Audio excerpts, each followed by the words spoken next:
Izzeldin Abueliash was born and raised in the Jabalia refugee camp in the Gaza Strip. His gripping personal story and enduring personal tragedy is discussed in his biography, I Shall Not Hate. Now a medical doctor and professor who lives in Canada, he is founder of the Daughters for Life Foundation, an organization dedicated to offering scholarships to young women. He is a keynote speaker at the 2018 Parliament of World Religions. Tell us just a gist of what you're involved with. I am Palestinian Canadian who was born, raised, and lived in Jabalia refugee camp in the Gaza Strip. My life as a Palestinian refugee wasn't an easy life, and I describe it. It's a war. Yes. I was fighting on a daily basis just to survive. I suffered all kinds of suffering until now. The Palestinian people and others in this world are still suffering. But the biggest challenge in our world is individual responsibility. And my suffering and other suffering in this world is man-made. It's not from God. I am a person of faith. God loves the people and wants every good thing for the people and gives hand to the people. What is happening in this world is man-made. And it's our responsibility as people to unmade it. How? By taking responsibility, not to watch it.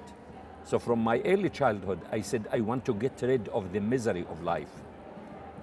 And the only way to get rid of the misery of life was education.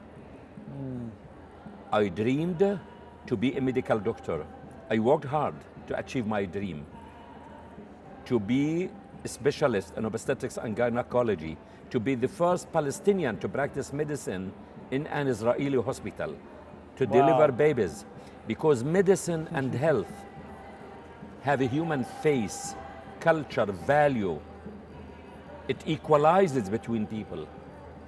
Medicine and health are the human equalizer, socializer, stabilizer, and harmonizer. Health for me is an engine for the journey to peace. When we treat people inside the hospital, we treat them with respect, with equality, not based on their name, ethnicity, or religion. How were you able to turn this pain into something constructive? Because pain is usually, and also victimization, is very destructive. It leads to chains of destructive events. How were you able to of course, turn it around? The pain, which we can transform this pain, this anger. We need to be angry in a positive way, not to lose control and to damage and destroy. The anger that energizes us, it triggers in us to take responsibility and to act in a positive way. And that pain, which I succeeded to transform it into energy, into action, to say no, I don't accept it to anyone else, because I faced and I felt the pain of the killing of my beloved daughters. I don't want to see anyone killed, because for me, killing one as if you killed the world.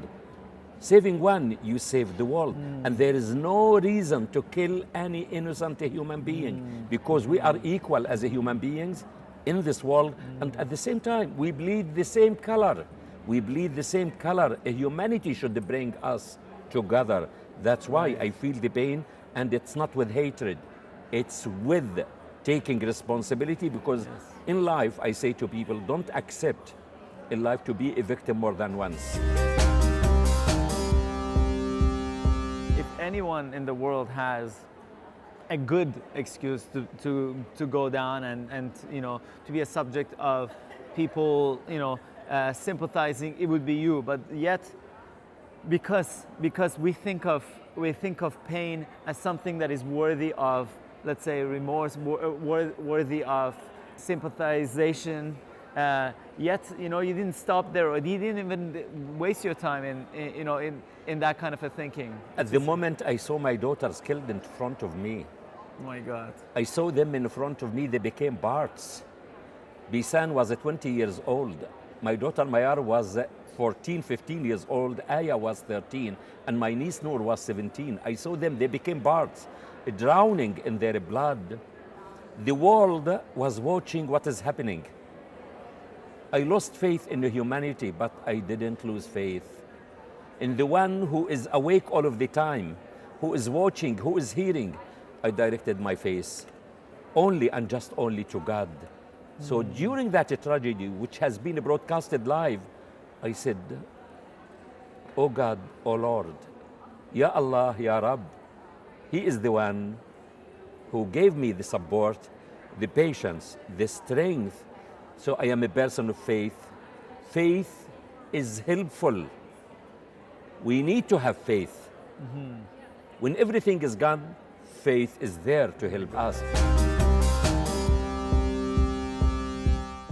A lot of people are angry and have different kind of pains. Some have faith, some don't.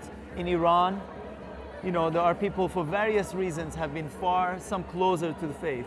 Now, for people that are suffering from with different kinds, and they're kind of trying to play around with this idea of faith, how is it that they can cling to faith, knowing that it has helped you, and this is faith for me as a person. When we make a mistake, each of us knows. Ask yourself. We need to have that peace, faith, and reconciliation within ourselves. So first, when we reconcile, we need to have good relations with God. In the good faith, to count on God. And God loves us and wants every good thing for us. And He watches us. So it's important to have this connection and not to judge each other. so wonderful. These are great advice for those that could first of all resonate with you and are able to take your word and use it as a healing medicine. I say it from my experience or from my love to the people. It shows And to through. ask them. And as I ask myself, what do I want? I want to run a normal, a free life with less pain. And life is not a flat line. If it is a flat line, and the example, if you go to any intensive care unit in the hospital and to see the ECG, where we check the heart of the patient, if it is a flat line, what does that mean? Death. Dead. So if it is going ups and downs, it means the patient is still alive. very So symbolic. that's life, ups, down, ups, down. So how can? Because it has no meaning, the life, if it is a flat line. Comfortable. If you drink all of the time one kind of a drink, or you eat the same food, it has no taste. So all of the time you need to change, ups, down. And that's what gives you the beauty of life and the beauty of success. Right. But you need to learn to take responsibility. If you go down, how to be energized to go up again. Could you also tell us a little bit about your project? Yeah. After the killing of my daughters, a friend of mine told me the world and the people will forget. But I will never forget my daughters. And in my life, I am in debt to my mother, my wife, and my daughters. And I fully believe in the role of women in this world. And I said, what can I do to keep them alive? So I established Daughters for Life Foundation for education of girls and young women from the Middle East, relative to their background.